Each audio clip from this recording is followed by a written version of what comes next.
guys, it's Mrs. Beggs, and I am here today to read the story, Evelyn, the Adventurous Entomologist, the true story of a world-traveling bug hunter. This particular book is by Christine Evans.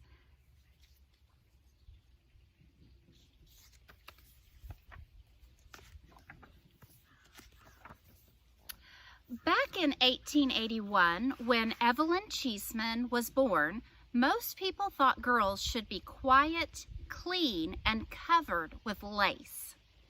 And little Victorian girls definitely weren't supposed to go on bug hunts. But Evelyn went anyway.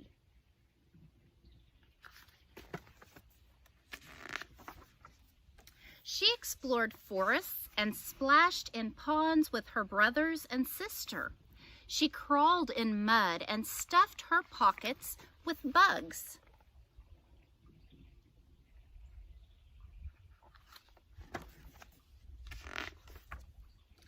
Jars of glowworms sparkled while she dreamed about the world beyond her small English home.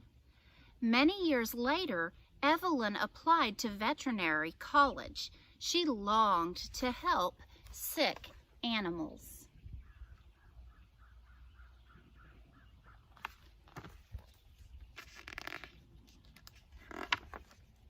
However, it was the early 1900s. Women couldn't vote. They rarely went to college, and they certainly weren't allowed to be vets.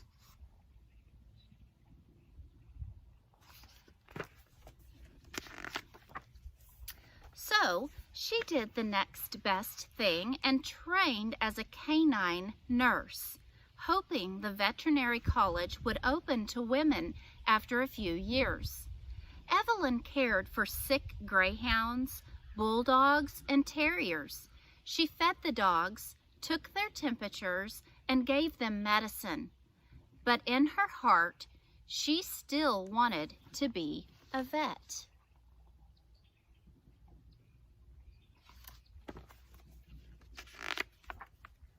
One day, Evelyn's friend, Grace, wrote that her cousin, Professor Lefroy, was desperate for someone to run London Zoo's insect house.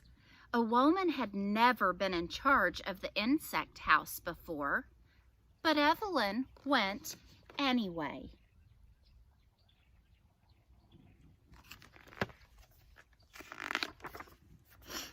A single beetle paddled in a giant tank, but the rest of the insect house echoed.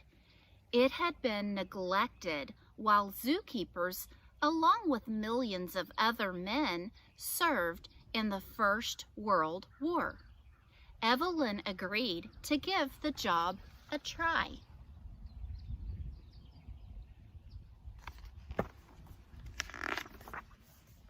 She scooped insects from London's ponds and streams. She asked local children to find caterpillars, beetles, and snails to star in her exhibits.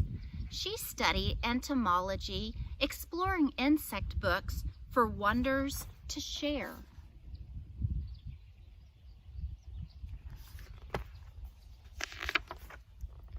After a few weeks of bug hunting, the tanks were full, and so was Evelyn's heart. In the insect house, Evelyn spun stories for curious visitors. She showed them tiny ants carrying pine needles to build their homes, a water snail crawling up glass with its muscular foot, and butterflies sipping nectar. Crowds swarmed the insect house to watch. Evelyn's bugs creep and slide and scurry.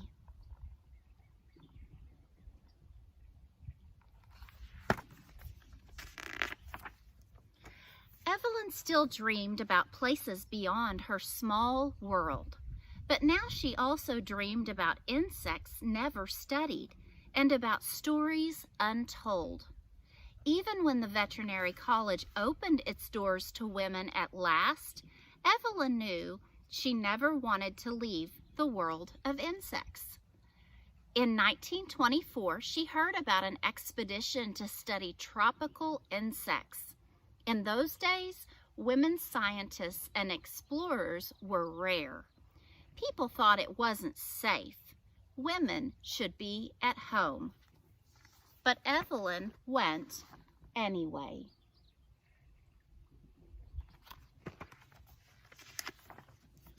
After traveling on a rolling ocean for over 5,000 miles, Evelyn explored the Pacific Islands from sunrise to sunset. She chased centipedes, caught butterflies, and stalked giant land snails.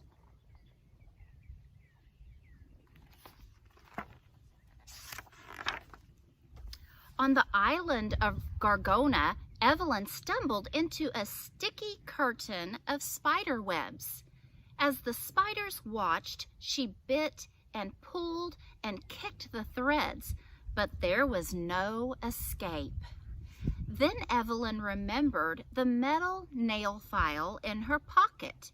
She hacked each sticky strand one by one and emerged from her cocoon.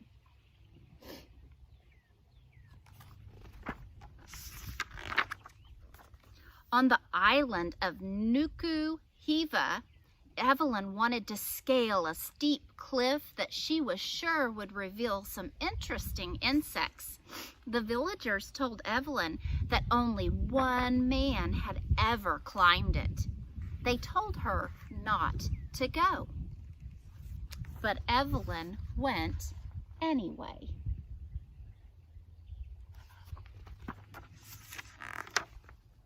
After hours of climbing, Evelyn was rewarded with buzzing bees and wasps, beetles and grasshoppers.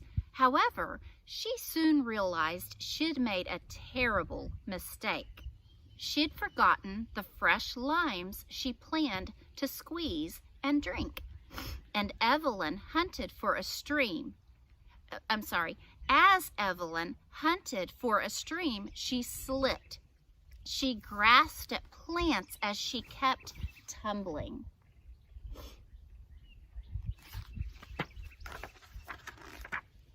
Until she clung to a bush and stopped. All alone, Evelyn had to save herself. She inched slowly up the cliff like a caterpillar. Evelyn had survived another adventure, and her backpack full of insects had survived too.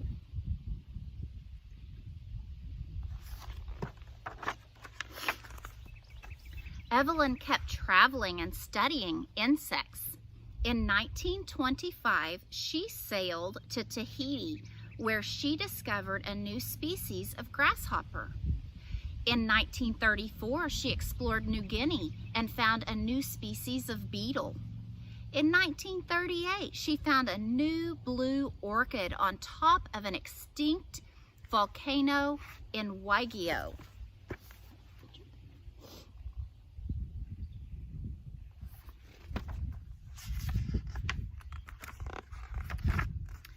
And in 1955, the Queen of England awarded Evelyn an OBE, Officer of the Most Excellent Order of the British Empire, for her services to science.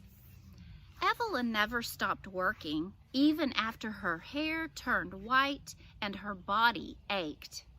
For nearly 30 years, this adventurous entomologist climbed mountains, explored jungles, and collected insects.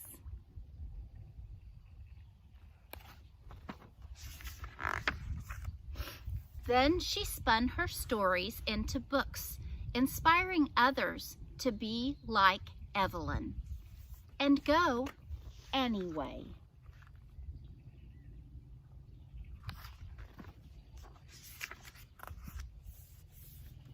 Okay, that is the end.